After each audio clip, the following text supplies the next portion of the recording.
Yeah, poor effort. Not what everybody woke up early for, but also hats off to Vanderbilt. They outplayed us today.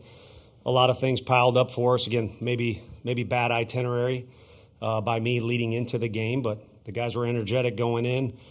The theme early was some ground balls, including the bunt, getting past our guys. We maybe could have been quicker or make a better pitch, but again, Vanderbilt did what they needed to do offensively. We had a couple innings, where we could have done something but did not. Just overall needed to be better in every area. Front row. Tony, you mentioned it was a poor effort and maybe some itinerary things that you would like to change. What would those things be if you could do it over, I guess? Oh, I don't know. I mean, the guys, you're kind of looking for guys that are getting eye boogers out of their eyes when you're over there stretching at Hoover High. The guys were bouncing around and all energetic, but, maybe it's the long week. Maybe it's that extra inning game against Texas. Maybe it's the long season. Thought we were playing at one time another. So maybe it was a great itinerary. Maybe we just got beat. But, yeah, anytime it doesn't go well, you want to reflect on it. It's easy to throw darts at things, but for us, we invest time in everything we're doing and ahead of time try and prepare the best way possible. And then if it doesn't go well, you try and make adjustments, even if sometimes it is the right move and the right itinerary, but you don't get the right outcome. First row on the right.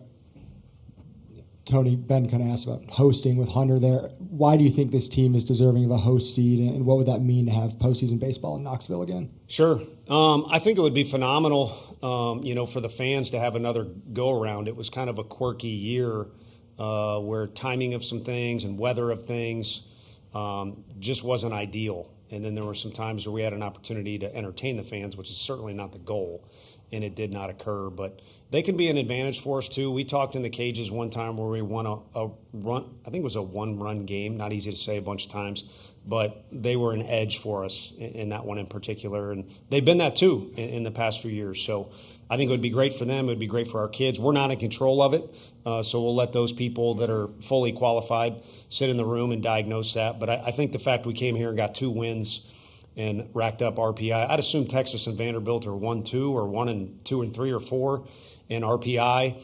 And Alabama was a swing host team. We were able to beat them. Florida was a swing host team. We were fortunate enough to beat them in the regular season and outlasted them here. So sour taste for everybody today, but Hunter pointed it out very well. The thing this team needs to do when we got a 3-game set is win a series. And we're going to have to earn the right to have another series or 3-game set. Because a regional is a little bit different animal. And as he said, his kids have played well on the road.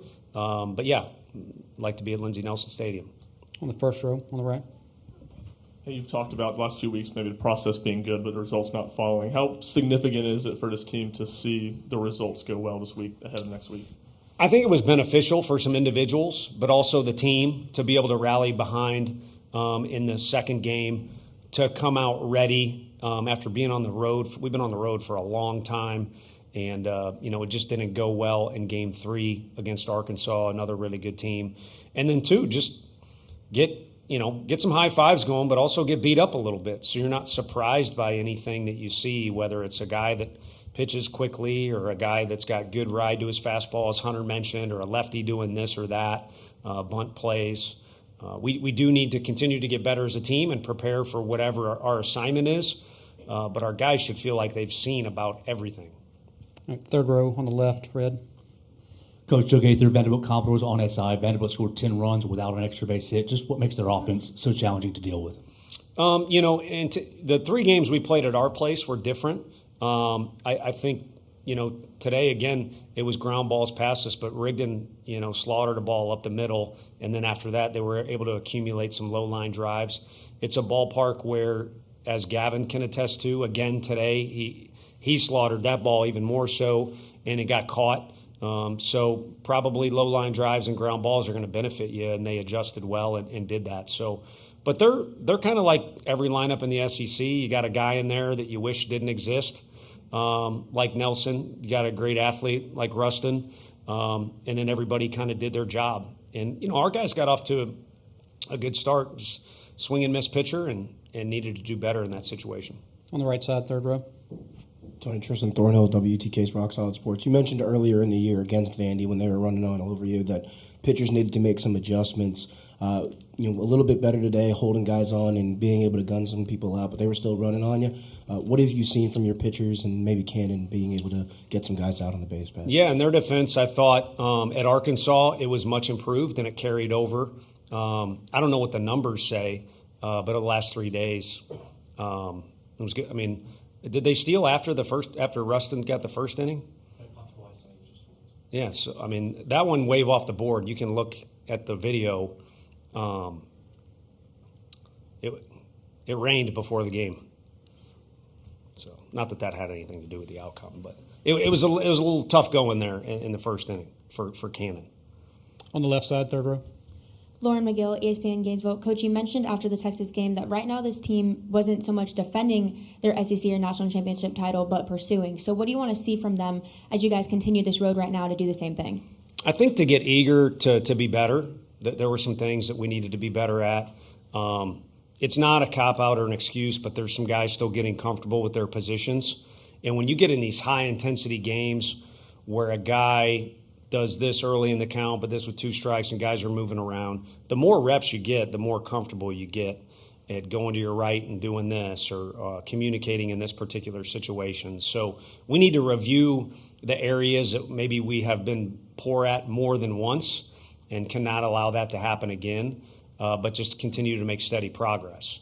And if you're fortunate enough, you tally up some more games and there'll be an opportunity to continue to do those things to get better. On the first row on the left. Tony, what are you seeing out of Teagan right now, and what adjustments would you like to see him make before next weekend? Yeah, I think I might have said it to, I said it at some point and then was on the radio yesterday and they said what's something to look for, and it was exactly what showed up today is lack of conviction to off-speed pitches. And it's a dynamic fastball. It was one that was huge for him in high school ball and had him as a high draft candidate. Fortunately, he came to school. I'm certain he's not afraid to compete, but at the same time, if he were to review today's game, there were a lot of pitches that were not thrown with conviction, majority of them being off-speed pitches. And those guys were too good in the box either to, if it was over the plate, to make them pay, or a lot of times we were just behind in the count. So ultimately, need to be ahead in the count like every pitcher. But I think the root of that is kind of that conviction deal. All right, last one on the fourth row. Kevin Skarbinski with the SEC blog. Tony, having been through it now, what's your assessment of this new tournament format? What have the other coaches said? I don't know. That's a good question. I don't think the fan, again, I don't have the numbers in front of me, so I don't think the fan attendance has been affected. It seems like the people are here to tailgate, yell at me, cheer for their team. So that's been good. I'd be interested to see how it affects how many host teams we get and maybe how many more teams get in, yes or no, pitching saved, and things like that. So I think a little bit of it is an untold story. I think it's awesome that all kids got to experience it. We get run rule today probably as karma that I'm always complaining about it. But to me, if we're down like that, we should have to wear it for 2 more innings and then also maybe be able to get some guys ready for next weekend and get some guys out there that our kids we put in late did an excellent job, and they won't forget those memories if they don't get to do it again. So we'll see. I got no complaints with it. The city does an incredible job.